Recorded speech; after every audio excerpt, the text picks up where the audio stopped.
every miracle from heaven needs our initiative, our participation. We need to do something to show that we are connected.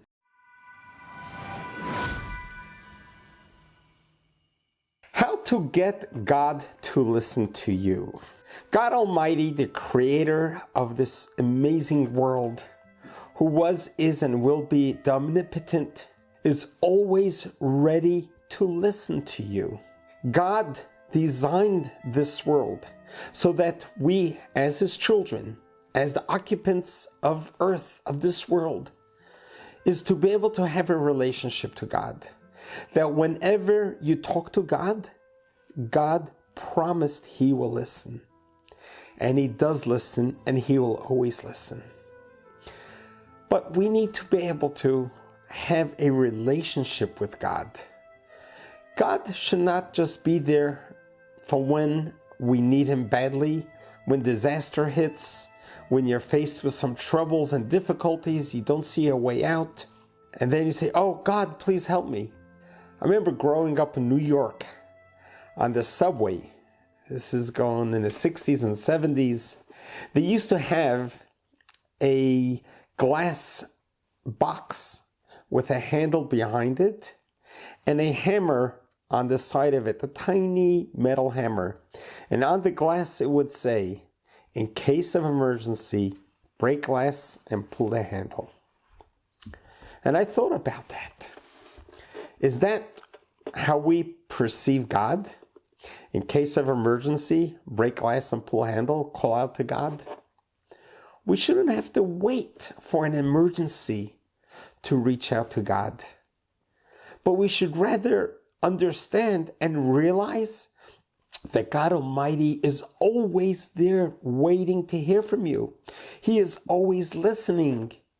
He wants to hear from you. And yes, he will respond to you. And this is a relationship that needs to be developed. Even though you may have not grown up in a home that has exposed you to a God or has not shared with you the God that we know, the God, the creator of the world. And perhaps you grew up never talking to God. You never prayed. You never had that experience. Well, this doesn't take away the opportunity for you to connect with God Almighty in a very deep connection. And it really doesn't take much. You know, the fact that you are alive, it's undeniable that there is a soul that keeps us alive. A soul that we receive at birth, and at death, that soul leaves us. And we know from mysticism, from the Kabbalah, how it explains that when we are born, God blows a soul into us. And when you blow from your insides. And so God blows into us a breath of life. And when we die, he inhales that soul back in. So we, in essence, have a part of God in us. Now, whether you grew up believing a God or not is irrelevant. But it's for you to know that there is an existence of God Almighty that sustains you, keeps you alive, that protects you, and wants the best for you. Even an atheist acknowledges that there is a God. They just say they don't believe in it. If it doesn't exist, then you can't say you don't believe in it. So it's easy to throw yourself into a category. I'm an atheist, I'm an agnostic, I'm a non-believer, I'm a heathen, I'm a Gentile. You could just take whatever label you want. It's irrelevant because it's not reality. The reality is that you are a living human being. What gives you life? What keeps you alive? It is that soul. It's a part of God that's in you. And at the end of the day, here we are living in the 21st century. Look at the amazing, miraculous marvels that have been revealed in the last century, the last decades. Miraculous in all areas. And we are here to benefit from it. It all comes from God's blessing. God is revealing to us in our generation a tremendous amount of kindness that has been unprecedented in all history. So to develop a relationship with God is not very complicated. You don't have to know Hebrew. You don't have to know the Bible. You don't have to know anything. When it comes to connecting with God, how do we make God listen? Is by talking to God. Is by realizing and recognizing that there is a God in heaven. The God that we know is a loving God, a caring God, a warm God, a kind God, a generous God. A God that wants a relationship with us. God loves us unconditionally. He wants to hear from us. When you talk to God, it's your own language. You can talk to God. You can even think and meditate, and God will hear you. He would hear your thoughts. Make that connection. How comforting is it to know that we are not alone in this world? That we always have a God in heaven protecting us, guiding us, and giving us whatever we need. Just to appreciate every morning we wake up. What a miracle. What a miracle when our bodies work in sync, when all of our organs are functioning the way they were designed to. It's a miracle. If there's, God forbid, any malfunction of any of our organs, we cannot exist very long.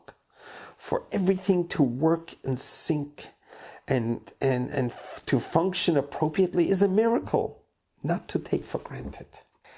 So the relationship that you can have with God is a relationship as a child has with a parent. Yes, sometimes we get upset. Sometimes we get angry at our parents. We get resentful and we're disappointed. Yes, that's human nature. When things are not going exactly the way we planned it or expected it, yes, you have the full right to say, why, God, why? But you got a God to talk to. You have an address. You have a God. You have a God that's there to cradle you, to protect you, and give you, and give, and give, and give. We take it so for granted. Even the oxygen that we inhale every day. What a gift. We didn't have to pay for it. It's for free. The water, the fruits, the vegetables that comes from the ground miraculously. So all these amazing gifts from God, recognize that. No, we don't understand why does God allow evil to happen. No, we don't understand why does God allow sickness. Why does God allow sadness and destruction and the hate that's going on in this world. Why does God allow it? We're not God. We don't understand those questions. But what we do know is what we can know. What we know is what's available to us. What's available to us is that you and I were chosen by God to live now in this generation. You and I were chosen by God to come to this world, not just to take from the world, but to give to the world as well. God put us on this world. He gave us life. And at the end of our life, He will take our soul away from us because we have finished our mission.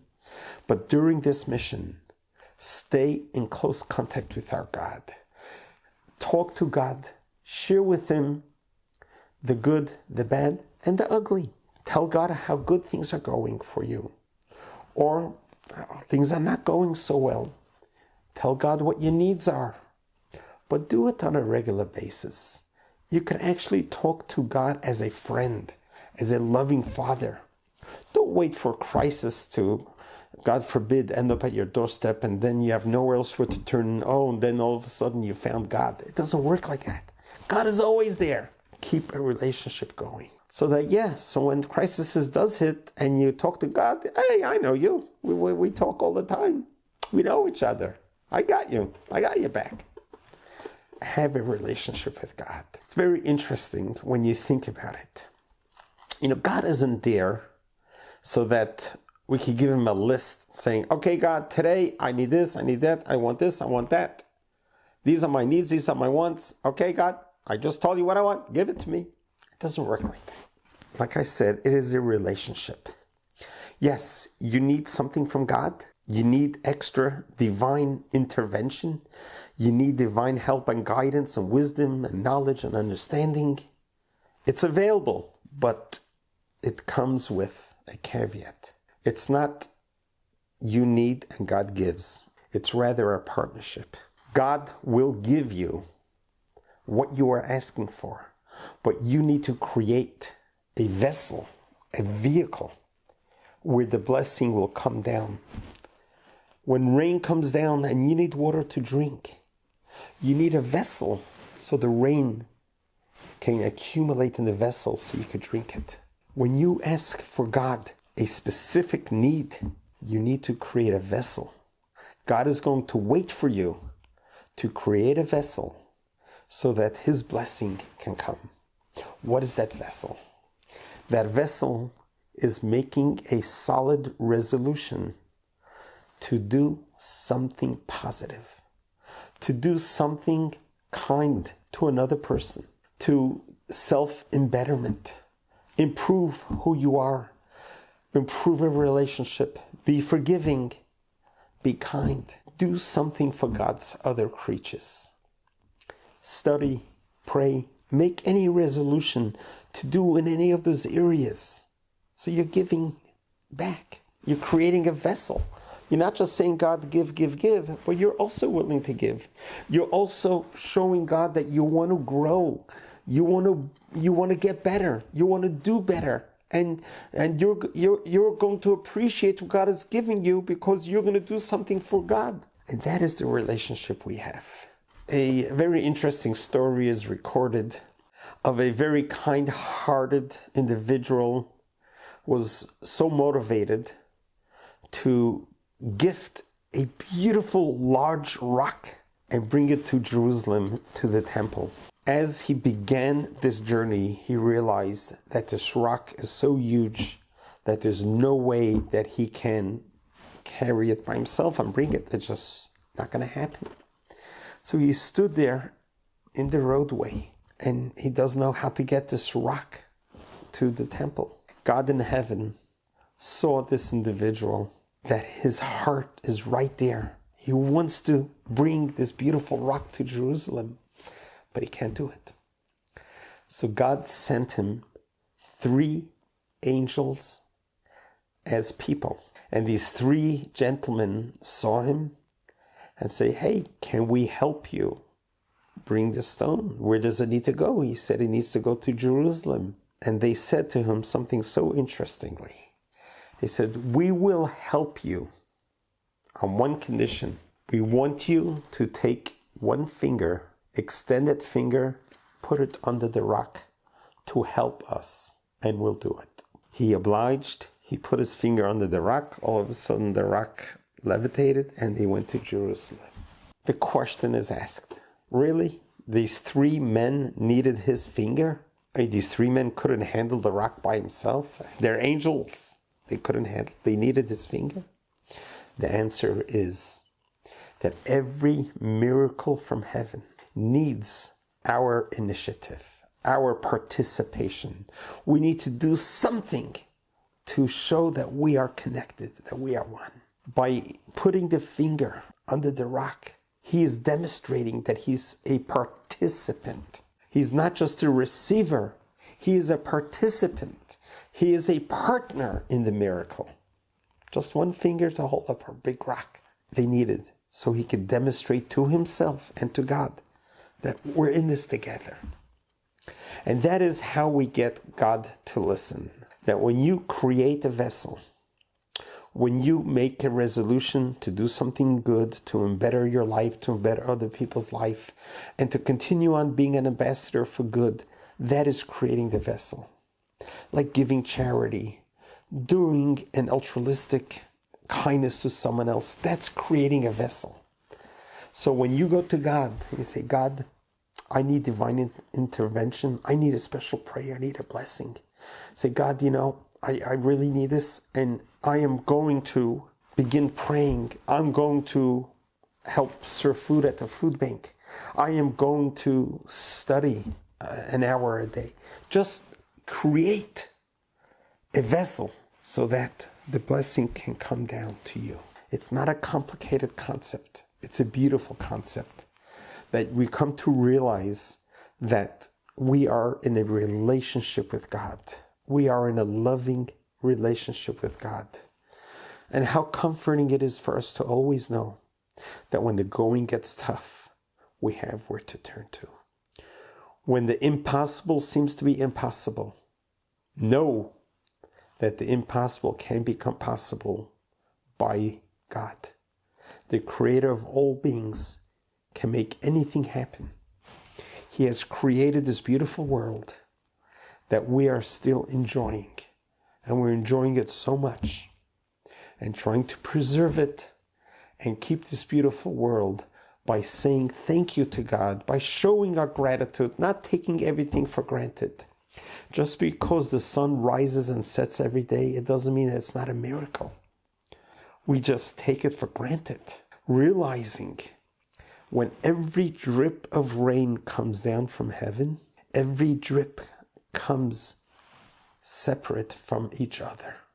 Each droplet has its own entity. Otherwise, it would be floods at every rainstorm. So God creates the rain mist in such a beautiful way. And that is a beautiful metaphor for each one of us. God gives us each what each of us needs. So when the rain comes down, be ready to receive it. And remember, talking to God is as easy and simple as I am talking to you. You can talk to God in your car. You can talk to God in your house, in your bedroom, in your office, in a synagogue, house of prayer. God is everywhere, and He's waiting to hear from you. So don't be shy. Get used to it. Begin talking to God. And I promise you, you will know that God is listening. And you will see a difference in your life. And you'll see a difference in your relationship. Not only with God, but with other people as well. There's only one God in heaven.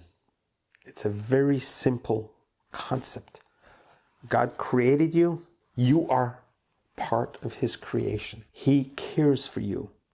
And He's waiting to hear from you. You don't have to go through any middleman. Just go straight to God. It's you and God. And when we do things right, we know that we're feeling good about it.